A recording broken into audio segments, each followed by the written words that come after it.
Hi friends, ಎಲ್ರಿಗೂ ನಮಸ್ಕಾರ. ಚರಿತಾ ಕಿಚನ್ಗೆ ಸ್ವಾಗತ.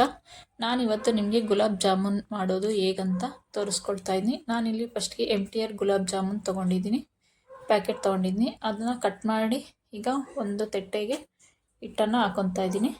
ಹಿಟ್ಟಿಗೆ ಸ್ವಲ್ಪ ನೀರು ಅಥವಾ ಹಾಲಾದರೂ ಹಾಕ್ಕೊಂಡು ನಾವು ಕಲಿಸ್ಕೋಬೋದು.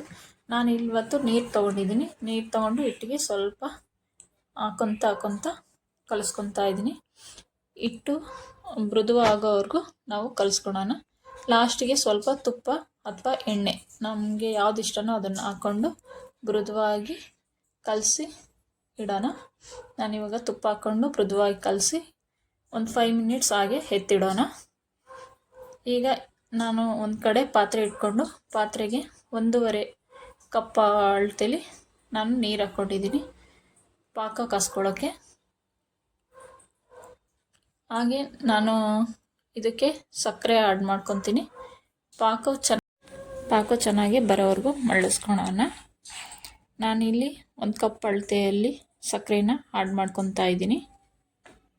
ಹಾಗೆ ಸ್ವಲ್ಪ ಏಲಕ್ಕಿ ಕೂಡ ಆ್ಯಡ್ ಮಾಡ್ಕೊತೀನಿ. ಅದು ಚೆನ್ನಾಗಿ ಪಾಕ ಬರಲಿ.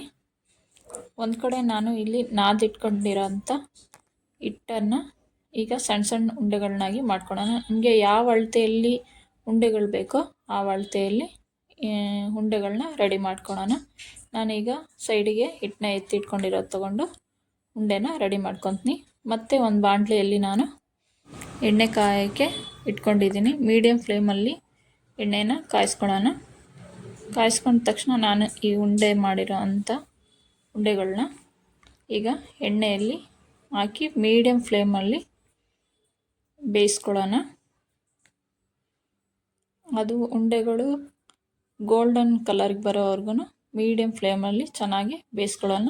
ಬೇಯಿಸ್ಕೊಂಡ ತಕ್ಷಣ ಅದನ್ನು ತೆಗೆದ್ಬಿಟ್ಟು ನಾವು ಪಾಕ ಕಾಸ್ಕೊಂಡಿರೋಂಥ ಪಾತ್ರೆಗೆ ಹಾಕ್ಕೊಳ್ಳೋಣ. ಹಾಕ್ಕೊಂಡು 10 ಮಿನಿಟ್ಸ್ ಹಾಗೆ ಬಿಟ್ಟರೆ ಗುಲಾಬ್ ಜಾಮೂನ್ ರೆಡಿ ಆಗುತ್ತೆ. ನಾವು ಯಾವುದೇ ಫಂಕ್ಷನ್ ಮಾಡಿದರೂ ಕೂಡ ಕ್ವಿಕ್ಕಾಗಿ ಗುಲಾಬ್ ಜಾಮೂನ್ನ ಮಾಡ್ಬೋದು. ಮಕ್ಕಳಿಗೆಲ್ಲ ತುಂಬ ಇಷ್ಟ ಆಗುತ್ತೆ. ನೀವು ಒಂದ್ಸಲ ಟ್ರೈ ಮಾಡಿ ಹೇಗೆ ಬಂತು ಅಂತ ಕಮೆಂಟ್ ಮಾಡಿ. ಹಾಗೆ ಈ ವಿಡಿಯೋಕ್ಕೊಂದು ಲೈಕ್ ಮಾಡಿ, ಶೇರ್ ಮಾಡಿ. ಯಾರೆಲ್ಲ ಸಬ್ಸ್ಕ್ರೈಬ್ ಮಾಡ್ಕೊಂಡಿಲ್ಲ ದಯವಿಟ್ಟು ಈ ವಿಡಿಯೋಗೆ ಸಬ್ಸ್ಕ್ರೈಬ್ ಮಾಡ್ಕೊಳ್ಳಿ. Thank you for watching Charitha YouTube channel. Thank you.